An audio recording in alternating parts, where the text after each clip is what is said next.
We could talk about personal branding from growing a business, which I think all three of us have some level of a personal brand, Right. but then also from being a staff therapist. I think if I was a W-2 employee today coming into the market, I would.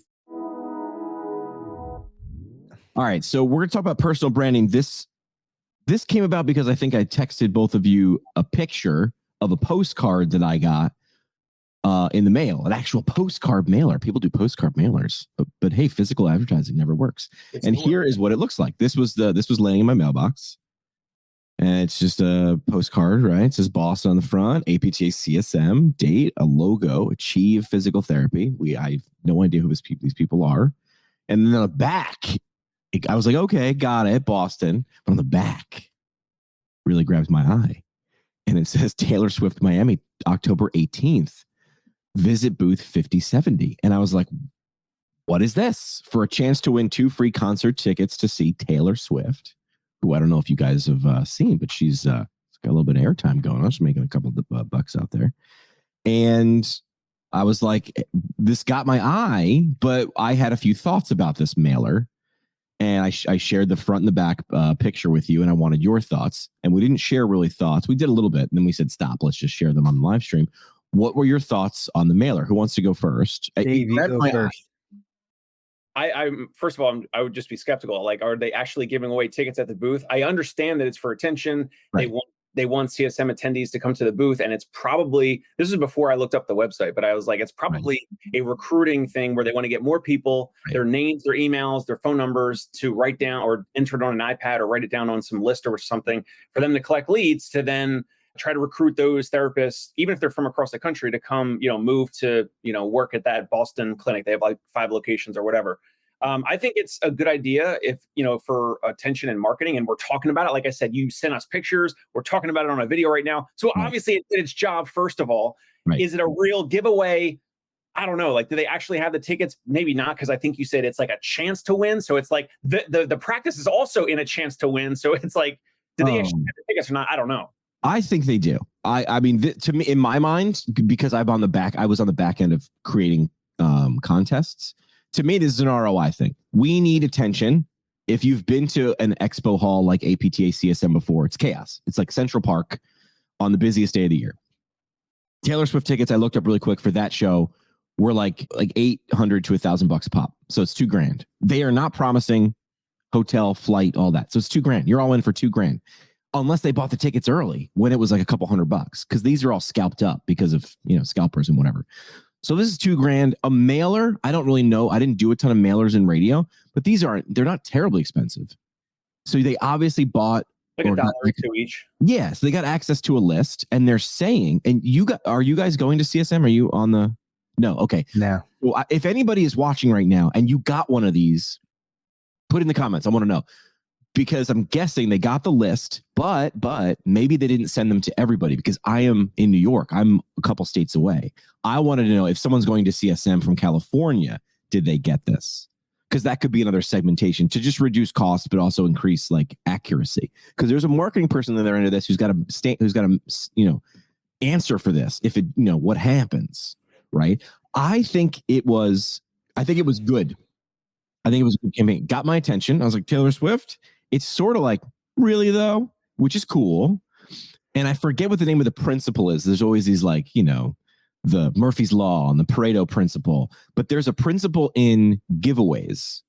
And the principle is, if the prize seems too big, it seems like, nah, I'm not even, like if they were giving away a Ferrari, it's like, I have no chance. I'm not going. They might be giving away the Ferrari. Someone is leaving CSM with the Ferrari. But it seems so out of reach. It's like, And then also, if it's like, we're giving away 7 Bic pens, it's like, I'm not going there for 7 Bic pens. You got to be in the prize.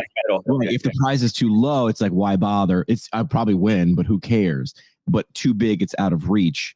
I think this is in the sweet spot of that. We're like, okay, that's $2,000. A company, the booth itself, just getting the 10 by 10 square is a couple grand. Yep. So I think this chance to win thing, I think we might have been over.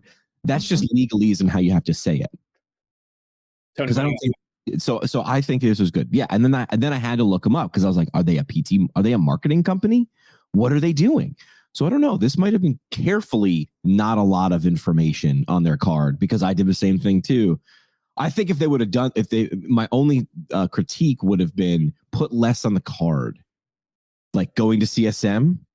You could be seeing Taylor Swift too, and then just the website or something. You know what I mean? Like, so wait, what is Achieve? I still don't even know. Okay, Achieve. So Dave, you looked it up. I'll bring it up on they have like 5 locations. They like outpatient ortho, physical therapy clinic, admin office. So they're like some, critical size. Okay, so it's a business. They're in Boston. In and around. To me, like everything in Massachusetts is Boston. I'm seeing Acton, Hudson, Sudbury, Bedford. Gotcha. See how you can't say some of these town names like Bedford. It's not Bedford. It's Bedford. It's like you have to. I dated a girl from Reading. That's how I knew that a million years ago. Taylor Swift. Bedford, Medford. So yeah, they're a PT outpatient PT clinic with 1, 2, 3, 4, 5 clinics. One of them is specialized in women's health. Okay, so I mean, interesting. I probably, you got to assume Taylor Swift. They're looking at a target demographic of young female Swiftie PTs, right? They're not looking to hire you or me. We're not going to get. We don't have the same appeal to try for those tickets. So they're looking at a clear demographic. Yep. I certainly wouldn't have wasted the front of that on a huge name like Boston. Like, who cares? That's not going to attract me. It should be Taylor Swift. Exactly. Yeah, 100%. I would have plastered it Swifties and bling and everything. We had Taylor Swift come through Cincinnati recently, and I was downtown for a Reds game with my family. I'm like, why are these women dressed like this? And then they were like, oh, Taylor Swift is here in like 2 hours. So that's what I would have pushed. But, it is what it is. I mean, they caught attention, like you said. It's different. At least they weren't talking about one-on-one therapy and quality care. They were talking about something that appealed to the target demographic of we want to hire a bunch of young licensed female therapists. So yeah, they do exactly. So also, if you were going to give this a grade, I would give it an A-. Like, I mean, and really, it's a couple points of improvement, because honestly, Dave, Tony, how many people do you think they actually could hire? Like, what's the, like, and we're spitballing because we need more information, but like them hiring 1 or 2 people could be a victory, right? I mean, one could be a victory. So you spend $2,000, $2,500. That's pretty good. I mean, you'd spend $5,000 to $8,000 on a recruiter. Yes. So, and I am sure now that I understand this better, when my family got Taylor Swift tickets, they got into the lottery, they got online, they got 4 tickets. It didn't cost them anything extra. Like you said at the beginning, Jimmy, I'm sure somebody on the team got in there, got the tickets at the going rate when they went on sale. And now they're like, hey, let's leverage this. Let's use it. And if the person who wins it can't use the tickets, even better. Because now whoever's on the team that won them originally will go. Yeah. Yeah. So I thought this was pretty good. I like this, and I wanted to sort of give this a shout. It's just a good discussion points. Yeah. And I think this leads into kind of the topic that I pitched to you guys was, let's talk about personal branding. Yeah. We could talk about personal branding from growing a business, which I think all 3 of us have some level of a personal brand, but then also from being a staff therapist. I think if I was a W-2 employee today, coming into the market, I would focus on building my own personal brand, even if I never grew a business, because my personal brand is going to bring value when I go to my next employer, when I switch jobs, when I go to the next thing in my profession. So I'd love to hear, like, obviously Jimmy's the king of personal brand. What are your thoughts? So I'm going to start. I like to start with everything that I learned in communications, because I learned it from like Franciscan friars. Like, it sounds like I was a monk living in the hills, but I went to a Catholic university, and one of my professors just spoke so well, and his brother Basil. And in public relations, I think I've told this like little anecdote before, but it's so good. He asked a room full of communication students what's public relations, and a bunch of students, we were all trying to impress the prof and it's spin and control the story. And he just sat there in his robe and shaking his head. And he said, no, public relations is building a relationship with the public. The answer's in the question, right? And I think personal branding is really, Nike, it's logo and it's font and color. And I think people like Chris Doe, if you don't know who that is, look him up. He would say that's not it. He's like, I see that's what you see, but I don't even know whose definition I like the best, as much as it's what do people say about you when you're collateral, when you're not around, when your stuff's not around. I like to say it to people. I say, what does your organization smell like? And they're like, that's a weird question. I go, yeah, it is, but it makes you think. Because if I say, what does your organization look like? You're like, here's my logo and here's my font. What does it sound like? Well, here's my tagline. Here's my mantra. I was like, no, what is your organization? What do you smell like? What do you taste like? I like asking those two things because most of the time I'm not dealing with restaurants. So it is like, what do people say about you? That second and third level. And that by the second and third level, somebody gave this great analogy. It's like once people start talking about you, it's like a running back. Once you get past the offensive defensive line and you're into the running backs, when people are talking about you, that's free money. That's because they're projecting, they're telling people, oh, you got to hear this thing. You got to go to this guy, you go to this booth, they're giving away Taylor Swift tickets. That is when you become, and I know, Tony, you like this one, when you become remarkable. Yeah. Worth remarking about. I learned this word twice. Once when I started using it and kind of knew what it was when I was 12 or 15. And then the second when I think it was Seth Godin, who said, you're worthy of making a remark about. You did something that someone else was willing to put your idea or words in their mouth and say it. And if that's not validation, I don't know what is. I'm willing to vouch for this person and say that their idea and share their idea. So I think personal brand is all the things that you do that lead up to that. Those are the things. So the last thing I'll say, because I could talk a lot, is you are either doing branding well or you are doing it poorly. This is your muscle is either strengthening or atrophying. You are doing public relations well or poorly. It's always going on. Like, we don't do PR here. Yes, you do. How you interact, Jerry Durham would say, how you answer the phones, what it smells like when I walk in. Does it seem like chaos?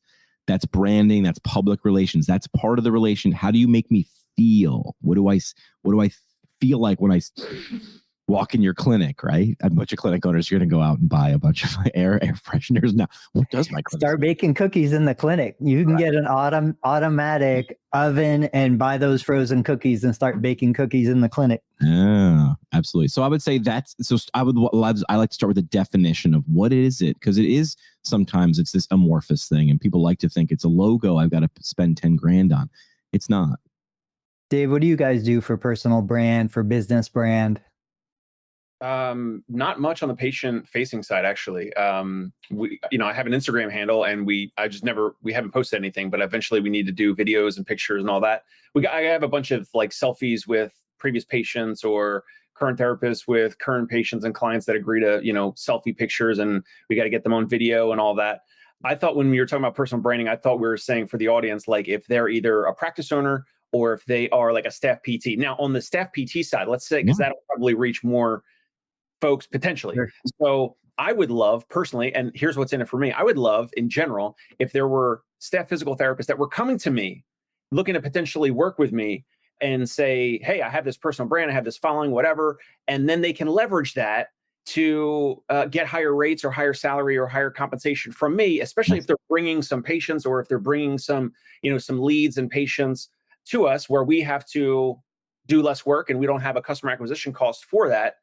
They can certainly leverage that. Now, if you're a practice owner, the more video you put out, the better. I just tweeted yesterday, I tagged Jimmy on Twitter, and I heard a quote. It was like, all marketing is content and all content is marketing. And so practice out there, like we're doing this and we all have fun doing this. And then we also randomly benefit downstream from this type of stuff. We don't even know all the time what it's going to be, but if you're putting stuff out there, you will benefit. So if you're a practice owner, you'll get opportunities, you'll get people reaching out to you that want to collaborate with you, you'll get patients reaching out, you'll get therapists reaching out. So in terms of personal brand, it's just like, I don't know, it's like a long game. You got to just plant some seeds. And I think starting with video, talking into the camera is a great place to start. Yeah. I think what's interesting is if we go back 20 years, 25 years, I'm in it, I think deeper than any of you guys. I can remember talking to, practice owners back then before I was a practice owner. And the biggest fear they had was they would hire a therapist. The therapist would build relationships with referring physicians. And then that therapist would leave and take those referral sources with them. And that was a fear. That was something to be avoided. And, you know, that was something that they worked against. And of course, we all know there are still practices that have non-compete clauses and all sorts of ridiculous stuff. But if you embrace it, both as the employee, but then also as the employer, I've shared this analogy before. Like, we're here in Cincinnati, we've got the Reds, and I'm not a sports guy, but I know enough. The Reds they paid Joey Votto $40 million, right? Like, how does one athlete on a team make that much more compared to the guys that are on the practice squad? You know, they're barely surviving. Right. So the idea is, if I was a W2 employee today, I see them on Instagram and I see them on different outlets, I would be building my personal brand. I would leverage that personal brand. I would be a business within a business, so that either I can deliver value to my current employer and we can talk about that value and how we can negotiate that beyond just a 3% annual cost of living raise, or that's something that I could take to the next employer. Yeah. You know, and if I'm a professional, that's coming with me, but I can't do it by myself. Now, what's interesting is, even outside of this profession, I've been talking a lot to the founder of My Body Tutor. It's an amazing program. He gets mentioned on social media all the time. And I said, you have a team of 70 health coaches. Who in that team has their own personal brand? Who in that team is putting out content? Like, why haven't I seen these coaches sharing information? Is like, well, that's one of the appeal for them, is they can come work for My Body Tutor and they don't have to put out their own social media. I was shocked. I swear, I was completely shocked, because when I look at fitness influencers with millions and millions of subscribers, I'm like, how can somebody not want to build that personal brand? A lot of the Peloton instructors do have a say that. I was just going to say that. Right. I ride Peloton, but I ride with these 2 or 3 instructors. Why? Because I rode with a bunch of them, and not that I disliked other ones, but I'm like, okay, I'm more of an endurance guy, so I like the power zone, and I like this guy's flow, right? I mean, that's what it is. That surprises me, is that piece of information, Tony, where they're willing to ride on that logo, they're willing to be a cog in the machine versus, but I mean, that's pendulums, right? I mean, I was looking the other day and I'm like, wow, more people are going to have a following of 10,000 something on a platform is not going to be a shock in 20 years, because we're all following. My question is going to be eventually, who's leading? We're all just following each other in a circle. Like, what are we teaching each other? We're just photocopying a photocopy. What is the pendulum swing back, I wonder, look like in 10 years? So, you know, with 317,000 licensed PTs in the country, again, I mean, we see PTs with 1 million followers. Yes. They're such a tiny fraction of the population, but correct. We're here. We love to deliver actionable items to whoever's listening. So let's talk about how we do manage our personal brands. Yeah. You know, like we're all, I know we're on LinkedIn. I know we're on YouTube. I know we're on other platforms. So Jimmy, what are your main platforms? How do you distribute your content? Give 2 or 3 actionable tips to anybody listening. Okay. So I'll give you that, and then I'll give you an example of how it worked, and it shocked me. So I'm on essentially Twitter, Instagram, Facebook, and Instagram, Twitter, Facebook, LinkedIn. Why am I on those platforms? Because I like interacting on those platforms. People are like, you should be on TikTok. And maybe I will get there. Maybe I should be on Pinterest, because Tony's going on Pinterest now. And maybe I will be there.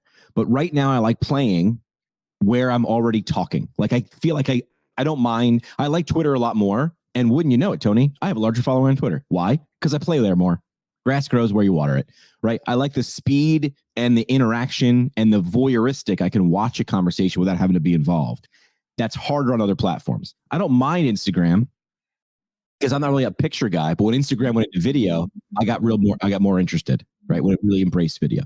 Facebook, because I went there for MySpace. So that's like, that's the old school. And that's where I see family, and then I bump into everybody else, right? So I don't mind that. And I do like Facebook groups, because that feels more like Twitter in this interaction banter thing about people combined with different likes. And then LinkedIn is just a brilliant idea. It's Facebook for resume. I don't love a lot of the content on there. I feel like I need to watered down stuff. So I don't feel like I have pop. I write more articles there and then just drop a video and leave. But here's my anecdote, and then I'll show you how I approach creating content. I'm working with ATI Physical Therapy. They're a sponsor of the podcast, and I will be broadcasting. I'll be recording episodes at their booth. This is a paid project that I got, and I pitched it. I just I knew a couple people there and pitched an idea. They weren't asking. There was no job application out there for podcaster to come to our booth and do stuff. And I finally got to a person at this organization, and this person said, so obviously if you were the marketing person at an organization like this, you'd look into who the hell this Yahoo is pitching that he wants to, podcast from your booth. He mentioned specifics about the show that I do. I like how you bring in psychology. I like how you do that a lot. He could not pick that up from listening to the first 15 minutes of an episode, like a couple of episodes. He has seen enough because I produce a lot. So now here's the actionable results, which is I hang out where I like. So I watch what other people are doing, and then I figure out what is Jimmy's version of this. I don't need to reinvent the wheel, but I am, right? So I like to create content on what content I like to consume. I don't like to do videos of like exercises. Humor videos, love consuming them. I consider myself a humorous guy. Too much work for me. I'd rather just turn on a microphone and talk, or a witty comment and go. So figure out what's right for you, because what exercise is the right exercise to do for back pain? The one you're going to do. Right. So I'd say figure out what you like. There are enough free tools that we've talked about on this show and we'll continue to talk about. CapCut, Canva is low cost, no cost. Figure out what you like to do. Put it out there, see what works and what you like. Again, you have to sort of be motivated there too. And the content you put out there that's crap, no one's going to notice. Like, they're just not. It's in a sea of stuff. Like, get over that, or maybe don't get over it. Get past it. That's better. Like, just put it out there. It sucks. I don't delete it in a week.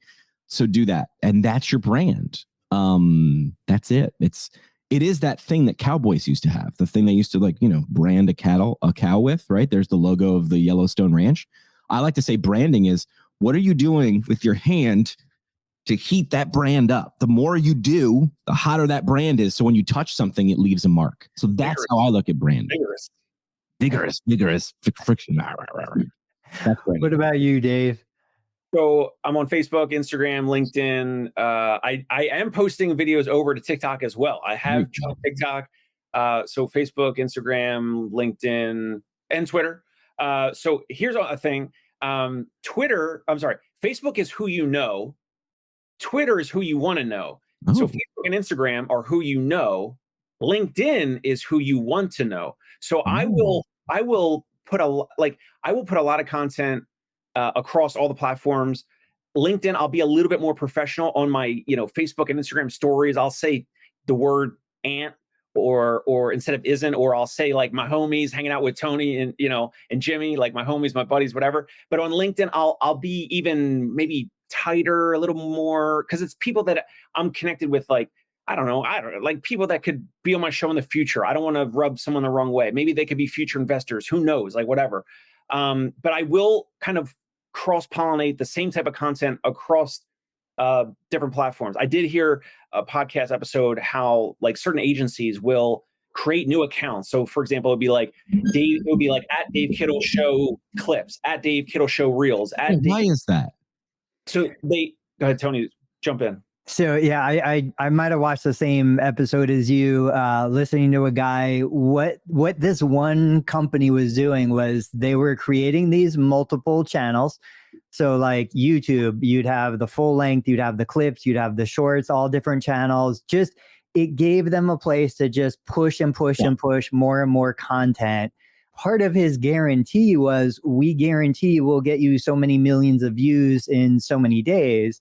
Now, I shared a post about this. They require you to have like a $2 million revenue business. Like you can't just be somebody starting from nothing. Yeah. But yeah, it was incredible, the system that they had laid out for you so that you can hear how they do this at scale. I got to listen to that one again. I saw the post. I'll share. What do you think the cost of that would be, Tony, for that agency? I didn't look it up, but it's got to be You think it's like 10, 20, 30 grand a month, or like? Oh yeah, at least. And I wouldn't be surprised if there was some sort of revenue share going on with it too. I mean, I know people that are doing 10,000 a month for 6 pieces of content. Wild. These guys are doing hundreds of pieces of content a month. Yeah, it's got to just be unreasonable. Who said that? Probably multiple people. Who said there's the same amount of problems in $1 million business than there is in 100,000 business? The problems are just different sizes. Like someone said that. It doesn't really matter. It's probably said that 100 times.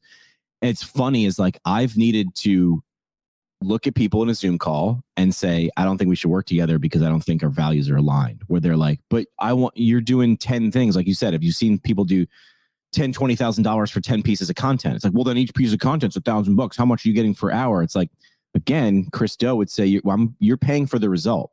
Right. You had the last 10 years of your life to create a video. Why didn't you do it?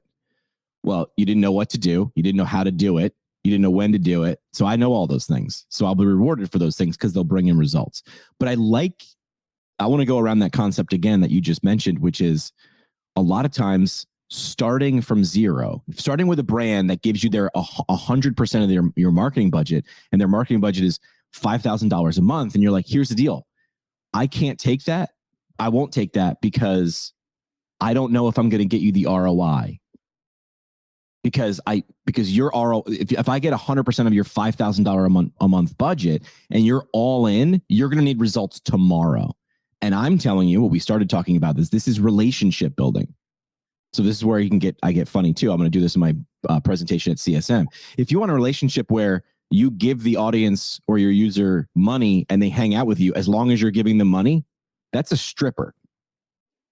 Stop doing the money. She goes away or he goes away. The men and women strip. Building a relationship that lasts longer where you can give something other than money or something of long-term value takes time. I didn't do that to my best friend, right? Maybe I started out by sharing my lunch with him or my fruit by the foot in 3rd grade, but then it was like, oh, you're cool. You like baseball too. Let's go hang out. That's building a relationship. So organizations sometimes will just try to buy it quick. And I'm not saying these guys are trying to buy it quick, but this is a short-term thing. This postcard mailer we're talking about with Taylor Swift was a short-term thing, but they're okay with that because their ROI was, I'm guessing, 1. But some brands, like, we need to start selling these $150 items. Here's $5,000. We expect a ton of stuff to come in. I go, run an ad campaign. But that's an ad campaign. The minute you turn that faucet off, the money stops coming back. I like to work on long-term relationship building. That's just my thing. I worked at a radio station. That was all relationship build, right? They trusted me. Trust, I heard the other day, someone smart said this, is predictability. Within a window or a few degrees, know what you're going to do in this situation before you walk in the door, right? I sort of trust what my dad was going to do when I broke the window while he was at work and he was about to walk in the door. And I was like, okay, I know my dad. I trust him. He's going to lose his mind or be totally chill, right? I knew like within these 2 degrees and he was totally chill. He's like, all right, what'd you do? I was like, I threw a rock. He's like, you going to do that again? I go, no. Okay, good. Lesson learned. Move it on. But that's what branding is again. But again, transactional relationships, right? You go to a strip club and you money. Yep, she's going to pay attention. Money stops, go away. That's a transactional relationship, right?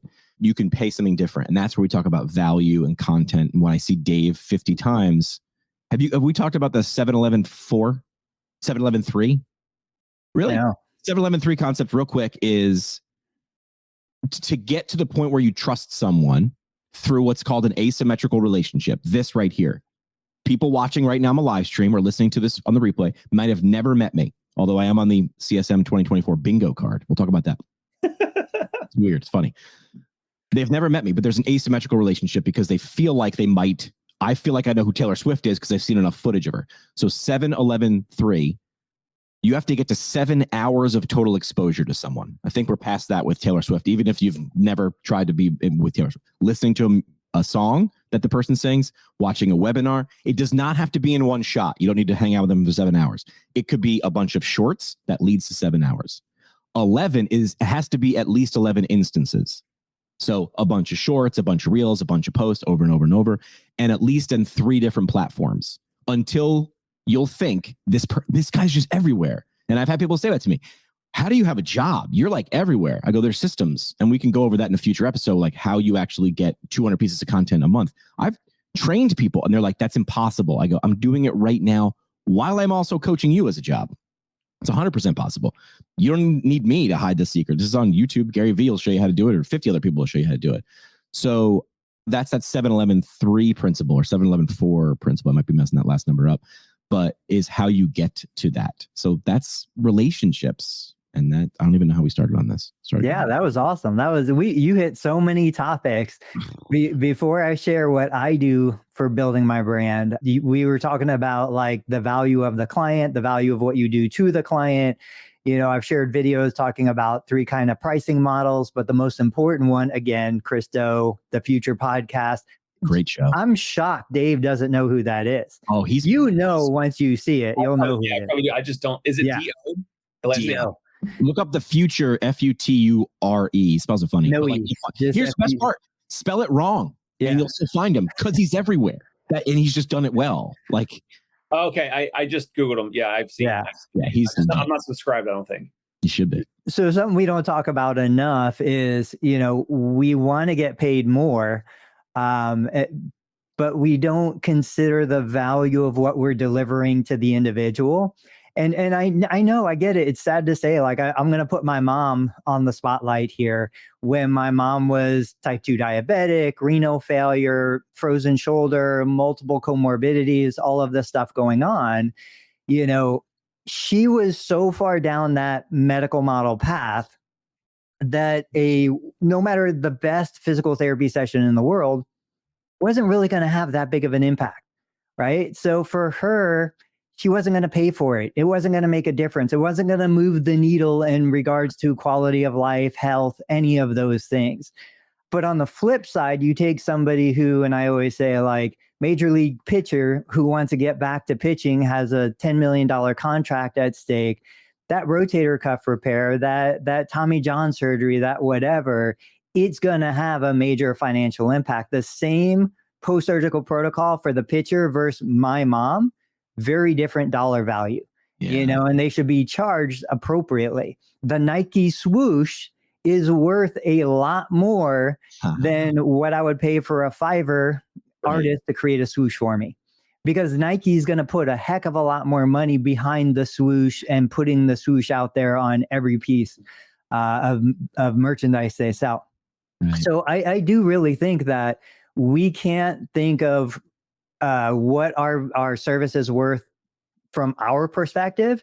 It's what is this worth to the client, and are we charging appropriately for the client? That being said, going back to platforms, so forever I was just on Facebook because I used Facebook, just like Jimmy said. I created a Facebook group, not even just Facebook. I created the group because I wanted very niche specific people to talk to. So I've got my Medicare billing group because I want to talk to people about Medicare billing. I've got my knee replacement group because I wanted to talk to people about knee replacement. And I was there, really, I think I got on Facebook like 2016, maybe 2014. And I just spent time and talking and offering my experiences and advice and, never selling anything or doing anything. And then gradually I got onto YouTube. Then I did the same thing with YouTube. I have my YouTube channel for knee replacement, my YouTube channel for Medicare billing and practice ownership. And now this year was really the first time I went from those 2 platforms, stepped onto LinkedIn, stepped into Pinterest because I think that's underpriced attention. I think that the platform is ignored by so many people, especially from men. I think there's a massive void there from male voices. So I think there's a huge opportunity. I don't have an eye for design, but if somebody did, I think they would just destroy like the Pinterest algorithm. I've seen people with ridiculous amounts of engagement and follows, and that traffic goes from Pinterest to wherever you want to post it because every pin has a link somewhere. Wild.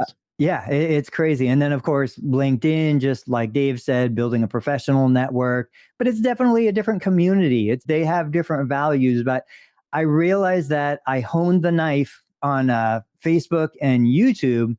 Now I can cut deeper on LinkedIn because I've got a skill set.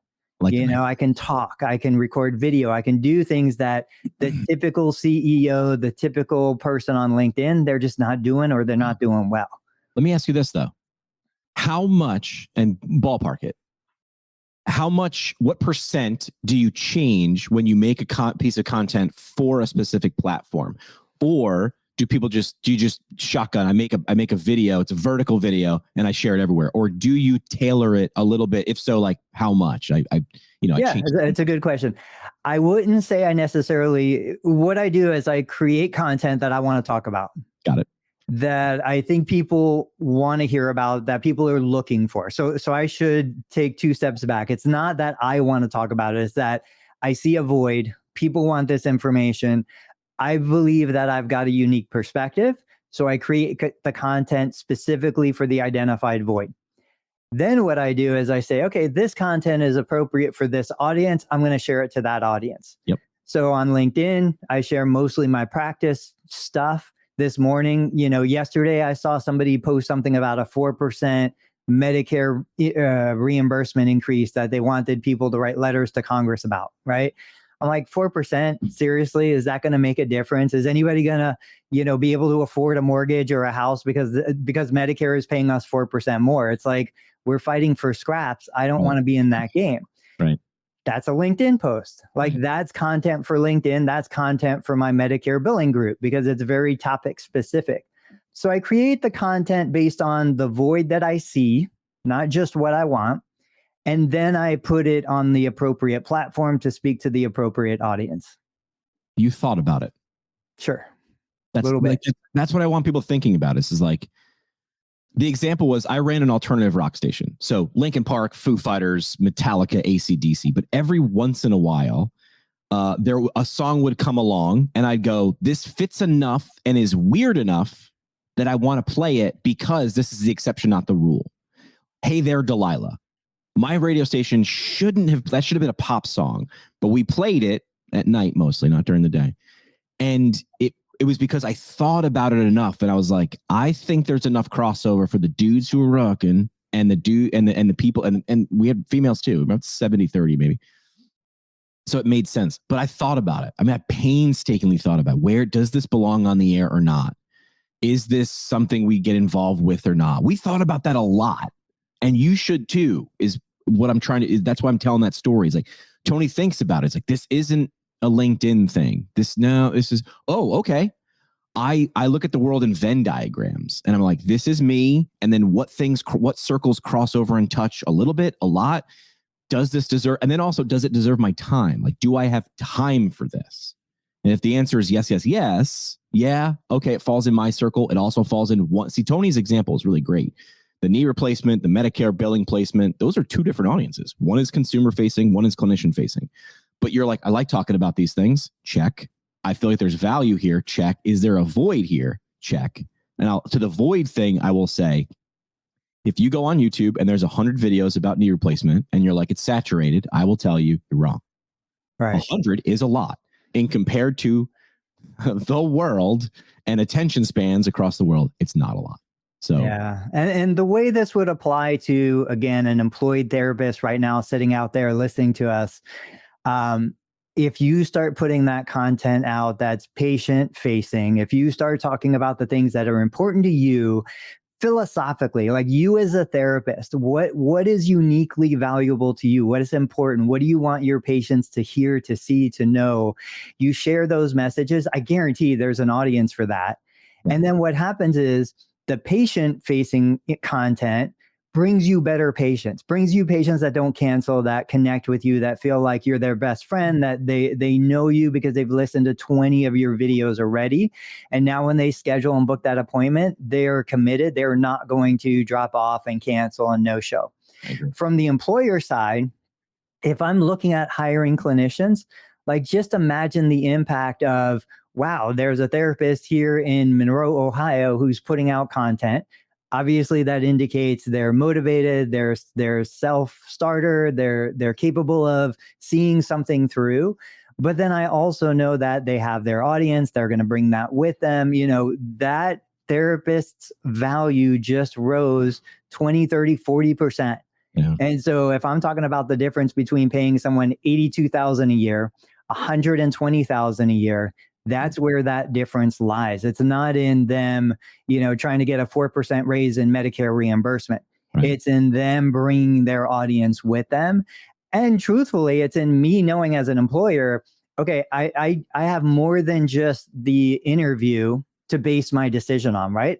I'm risking $120,000 investment when I hire a therapist. I'm risking my business's reputation and branding when I hire a therapist. What information can you deliver to me that's going to verify, yeah, you have a history, a track record of getting things done?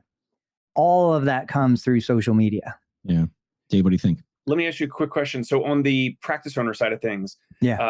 Over on Facebook, Cameron Dennis was checking in and watching us live. He's got Back on Track Physical Therapy. I don't know if it's close to you, Tony, in Ohio. Yeah. So I clicked over onto his profile, and I would say like he does a great job of the simple things of just taking pictures with patients as like when they're discharged, they're graduated, they're their peak of happiness when during their plan of care, after their plan of care, whatever. I would say that's got to be like the simplest form. I mean, even like that's easier than video. It's just like a patient or client, they're happy with the outcome, or they're almost discharged or almost graduated, or maybe they are, it's their last day. And then he and his staff are taking pictures with these patients and clients, and then he posts them on his Facebook account, his Facebook page. So I think that like just start there. That's the simplest thing, even before video, because I know some people get nervous and they can't talk into a video camera or whatever. Like at the very least, practice owners need to be doing what Cameron's doing.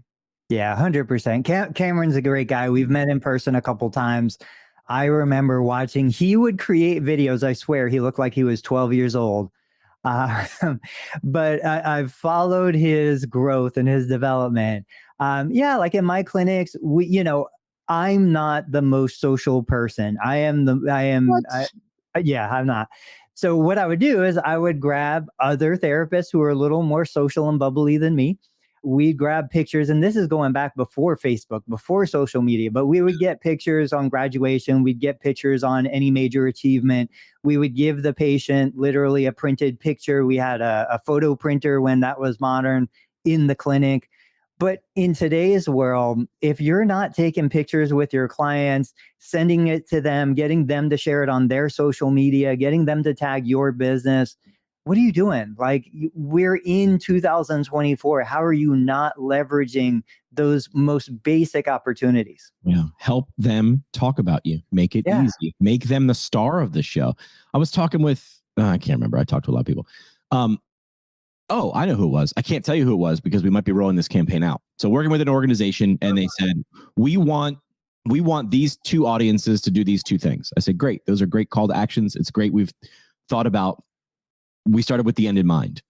And now I said, how do you make those audiences part of the campaign? Because they were like, we want our leader to do videos. And I was like, does your audience have a relationship with your leader? Like, are they creating content now? Essentially, I was saying, where's this clinician bringing value already, right? Mike Tomlin, Steelers head coach. I'm a Giants Steelers head coach. I don't care your potential. I care what you're willing. I don't care what you're capable of doing. I care what you're willing to do. Like, you might be a number 1 draft pick, but you haven't done it. And nothing says I'm doing the push-ups like putting out 100 videos. Not saying to a clinic, I can do video production. Great. Where is it? Well, I have the ability. You haven't done it? No. So you don't value it. Why should I value it? So I don't care what you're willing to do. I care or what you're capable of. I care what you're doing. And you should be. And you're putting the words in their mouth.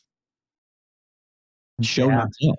We ain't in tell business here, people. If you're a physical therapist, you are not in tell business. You're in show business. I'm very sorry. And you might think that that's lowbrow. It's all the TikToks and the Instagram. That's not what I went to school for. I went for science. No, you did not go to learn stuff. You went to learn stuff so that you could tell people and show people, right? Showing works better. That's again, the reality is, and I deal with insecurity every single day. There's still to this day videos I record. I'm like, I don't want to publish this. I'm embarrassed to publish this. I shouldn't publish this. And that's usually when I just rip the Band-Aid off. I hit publish and I walk away. And I'm like, I can always unpublish it if I need to later. But literally, like every single day, there are things that I am fearful to publish because I don't think it's good enough. I think I probably said something wrong. Somebody's going to critique it. And even when they do, I'm like, who cares? I had an old video about a Q angle. I was talking about a patient who had a pretty significant Q angle, and I said something about the shin bone. And somebody made a comment that it was the tuberosity. And I looked at it, and it ate at me. Obviously, I'm still thinking about it. It ate at me, but I'm like, who really cares? At the end of the day, yes, I used the wrong anatomical landmark. The principle is the same. The angle is, what I want you to pay attention to. Yeah. You will never be, this is all I would say to that. You'll never be criticized by someone doing more than you. That's what I would say to that. Very quick. Dave, what's up? With all your videos that you've done for like the total knee replacement videos, what, for personal branding, for practice owners out there, what's a video that someone has said to you or they say to you most often, the ones where you are speaking right into the camera, or the ones where you are in your clinic demonstrating something, or the ones where you're talking over something and you're showing a patient or client, like from the hip down or the waist down, you're showing them with their knee replacement and you're describing something like their scar, their incision. I watched a video of yours where it was like the bandage was still there and you were like, just leave it, don't pick at it, whatever, something like that. What from patient facing side of things, what has gotten the most remarks? Because if you're watching or listening, simply model whatever Tony is about to say. Geez, I don't know. I honestly, I think the one that got the most, I should go back and look at this. The most engagement is probably my one about pain, like how painful is a total knee replacement. The ones about showing like the incisions and stuff, they gross people out and people will occasionally make comments and say things. But I think when you touch a nerve, like, pun intended, talking about pain, and pain is so tied to their identity, pain is so tied to their insecurities and their emotions. I think probably if I was going to guess, when I said how painful is it really, or something like that, that is the one that drives the most engagement, because now I'm threatening someone's identity. If I say, anything about, and I love talking about pain science, and I love talking about, moving away from the biomechanical model of pain more into the stuff that we're talking about these days, the psychosocial impact and all of that. That's what I would say. And I mean, truthfully, that's what I kind of do. Like, that's my whole shtick is let's poke the bear. Let's see if we can drive some conversation, not just for likes and shares and comments, but for legitimate engagement. Like, am I thinking about things correctly? Am I looking at this? Where's my blind spot? Because somebody should be able to show me where the blind spot is. So on LinkedIn, my biggest engaging post, the first one was, does it matter if we call ourselves doctors of physical therapy? I'm not a doctor of physical therapy, but does using the word doctor even matter? Right. And then my second one, I don't even remember, but it was something similar, and those are the ones that drive the most engagement, because those are the ones that have the most polarizing positions. Facts tell, emotions sell, emotions spread. This person shouldn't be watching right now on LinkedIn, but they are. Kenyon Parker is a future PT, just had a procedure on his Achilles, was very scared for the after effect it was going to have on him. So he might be very interested in a video that says, here's what it's really, really like afterwards. Do you think the video that would resonate the most with Kenyon is like a very, very overproduced, sterile video, or one of a patient talking, going, here's how it really went for me? So if there's an example of a PT, do you need to record that video? I would actually say you're the last person I want recording that video. If you're the surgeon who does Achilles repair, you're the last person I want done recording that video. You're going to record a different one. Here's how to prepare, right? I want a patient who's walked the walk. I want someone, so here's where we can get into like cool psychological terms. I want someone who can share sympathy, where if you're a PT or a surgeon, you've never had that procedure, you can share empathy. Sure, I imagine I've seen this. I've walked people through this. But after Kenyon is done and he's a PT, he will be able to share a personal experience. And trust me, that has weight. Want to know how I know it has weight? Amazon puts a lot of pressure and a lot of work into reviews and stars and comments. Why are they doing that? Because they're nice? Sure, but they're trying to make it easy for people to talk about the products that they sell, essentially them. So I think Kenyon brings up that emotion. When I do communications evaluations, people talk and talk and talk and talk and talk, and people are like, are you even listening? I go, yeah. I write down every emotion word I hear, negative and positive. And then I go back, hey, I heard with Kenyon, I heard scared in there. Did I get that right? Using a little Chris Voss, right? Making sure I heard what I heard what they said, or that was accurate. So if I mapped out a plan of what it would actually be like from day 0 to day 100, would that make you feel 10% better? Yeah.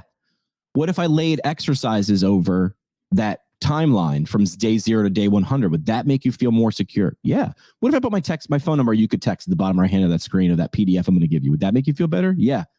Yes. And not just to get them saying yes, because you've accurately done something to not completely remove the emotion from Kenyon's path, but you've done incremental things. You think he's now going to choose you over someone else? Yeah, I think so. I know we're about a minute away from wrapping up, but 2 quick things. Next week, I think we should target and talk about topics related to students that are DPT students, PTA students, and anything close to that. But related to the most common comment I get, and I hardly ever, I mean, we're talking a fraction of a percent, but the most common negative comment I get is, this person never had a knee replacement. How can he talk to me about the pain related to a knee replacement? And my comeback is always the same. Like Jimmy said, it's empathy. Yeah. I can't even imagine what you're going through. I've never experienced it. You're 100% right. The only thing I can do is help to share the experience of hundreds of other patients that I've seen over the last 20 years, and hope that brings you useful information that you could help in your journey. Yeah. Like that's always my response to that. But that's the only thing I ever get. How do we wrap up the show? Parting shots. What do you want to leave with everybody, Dave? How would you a single point, an overall point, whatever you want. Parting shot. Parting shot, the top of the show about the Taylor Swift marketing. It was remarkable because Jimmy sent us pictures. We chatted about it privately. Then we put it on this show. And so it did its job. So think of that for your future marketing, your awareness, your campaigns. How can you use that type of technique ethically in your marketing, in your branding? Getting someone to pay attention and spend time. That's what they wanted, right? Like if you break it down, they wanted you to pay attention to this and then come to booth 50, 70 to spend time. And then they're interviewing you from second number 1, whether you win the tickets or not. Think about this. The tickets are the worm on the hook, but you might want to be caught. You're the fish. You might want to be caught there. Also, they're probably not going to pick the names out of a hat because the team probably has several tickets. They're going to Taylor Swift, and then there's one more for you at the booth. Right? And whoever they like the most, that would be their desired candidate that they would like to potentially hire from meeting whoever. That's who they're going to pick, and it's probably by chance. I don't know. That's how it goes for these giveaways. I at a NovaCare booth years ago. All right. I magically won a Philadelphia Eagles signed football, and I was like, "There's no way I won this." And the guy buttered me up the whole day, and he's texting me, and then I magically won this. I'm not saying you're not wrong. I will say I got advice early in my radio career that you can do that. You can fake a contest, and the minute you do that, and one person says something about that, you can't wash it off. So I'm not saying it doesn't happen. It does. It does happen.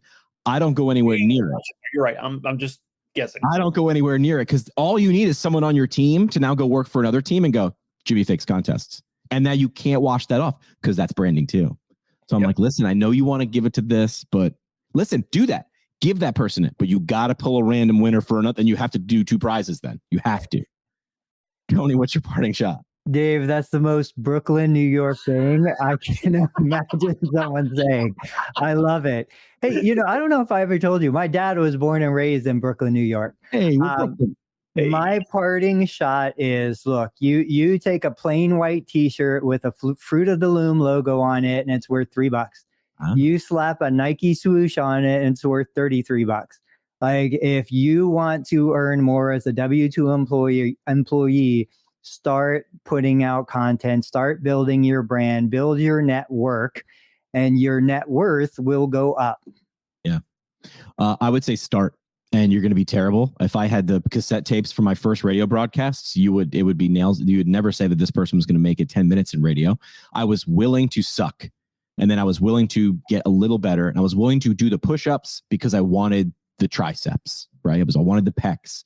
So if that's what you want, then do it now, because 10 years is going to pass regardless.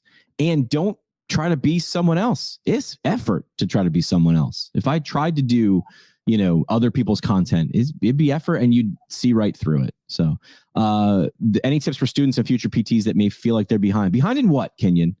How are you behind? You're a future PT. You're exactly where you need to be. I would say come back next week, and we'll spend a whole time talking about that. Be more specific in the comments, Kenyon, and we will make your questions. We'll answer your questions first, because there's a lot. I need to know more. I need to behind it. What, man?